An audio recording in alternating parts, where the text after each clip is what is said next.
Welcome back. From the recent shooting of conservative activist Charlie Kirk to a possible partial government shutdown, the political landscape continues to change.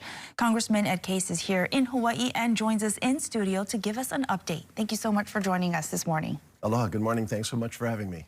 So tell us, if you can give us a little update about this, the risk of a possible shutdown and also the White House threatening mass firings. Do you think Congress is able to pass a spending bill by the deadline? We should be able to pass a spending bill by the deadline, and let's go back to the basics here. The deadline is September 30th. That's the end of our fiscal year, and if we don't pass our appropriations bills by September 30th, or what we call a continuing resolution, which basically buys us a little bit more time to get those bills passed, then the government starts to shut down because it doesn't have any money. This is one of our most basic responsibilities, is to keep the government funded, and it takes the House, the Senate, and the President to pull it off. And it has to be bipartisan because the Republican majority cannot do it on their own.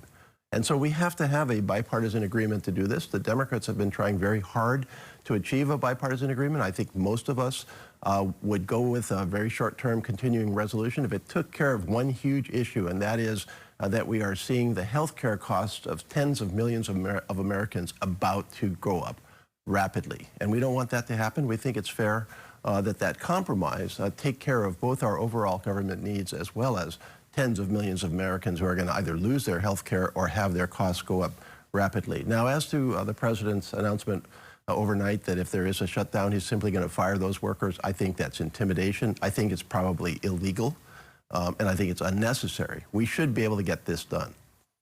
Can you explain a little bit about how Congress is responding to the recent assassination of Charlie Kirk, and if you know if there's going to be a federal investigation? You know, I think we're all trying to sort through the same things that the American people are sorting through right now. And let's start with some basics. Political violence is not acceptable for any reason. Charlie Kirk's premeditated murder for exercising his right to free speech is not acceptable for any reason. The death of the Minnesota State House Speaker Emerita, Ms. Hortman, who was killed basically for her political views, is not acceptable for any reason. And I think we're trying to come to a resolution on what is pretty obvious at this point. It should be pretty obvious, which is that we do have a heightened division, polarization, and a angry dialogue that does incentivize some of this violence. And so what are we going to do about it? It's not somebody else's fault. I think we all have to tone down that rhetoric and how we talk with each other, how we have this discussion on very difficult issues in this country. Because if the response is just going to be widespread political violence, then we're going to lose the basics of our freedom here. It's free speech and free association and free belief and votes and the rest of that. So this is serious stuff, and I think we're all trying to get that right. How do you have free speech? Even free speech that you completely disagree with, and yet not have it result in political violence.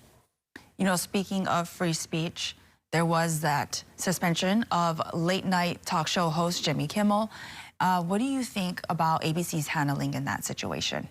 Well, you know, I guess I could get into a long song and dance about what he did or didn't say and whether that was right or not, and certainly a lot of commentators are saying that. I would say two things. Number one, political violence is not acceptable for any reason, and we have to protect the right of free speech. Now, as Mr. Kimmel himself said, really his comments were untimely, inappropriate to the moment when people were deeply mourning Kirk's passing. So, you know, we can have that discussion. What matters, though, is that he had the right to say that. That's part of the discussion in our country. People say things for different reasons, and people think about them, and hopefully it results in conclusions.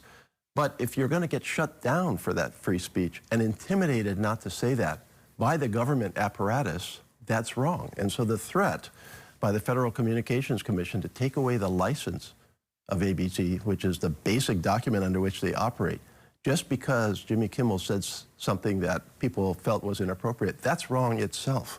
And so really the bottom line here is the FCC is not supposed to be intimidating free speech and threatening a company that if they don't say the right thing, okay, where's this going to go after this? If we criticize President Trump one day for some policy decision, we're going to lose TV. That's not where we're trying to go in this country. You know, you're here today on island, always meeting with the community. You have another Talk Story event coming up. How can individuals get involved? Sure. I'm going to do another teletalk story. I'm able to reach tens of thousands of people when I do teletalk stories. So, you know, I like to do both the personal talk stories and the teletalk stories, and I've done both of them this year and in past years. The teletalk story is up now. Actually, my last one was I had it set for the night of the tsunami, so I had to you know, pull it back at the last minute, and so this is rescheduling that. Anyway, October 2nd, next week, October 2nd, 6 p.m. Hawaii time.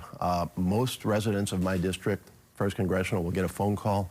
Just got to stay on the line. But if you want to make sure that you join our talk story, and I really hope that a lot of people will. We've got a lot to talk about. I've got a lot of questions to answer. This is my opportunity to report back, to listen, to absorb. And the way to make sure you're part of that is to go to case.house.gov, case.house.gov. So Awesome. And the next one's going to be October 2nd. October 2nd, next week. And I planned it for thinking that I was going to be back in Hawaii. So 6 p.m., October 2nd. I might be in D.C., so that's midnight. So that'll be a little bit of a late night, but I've done that before.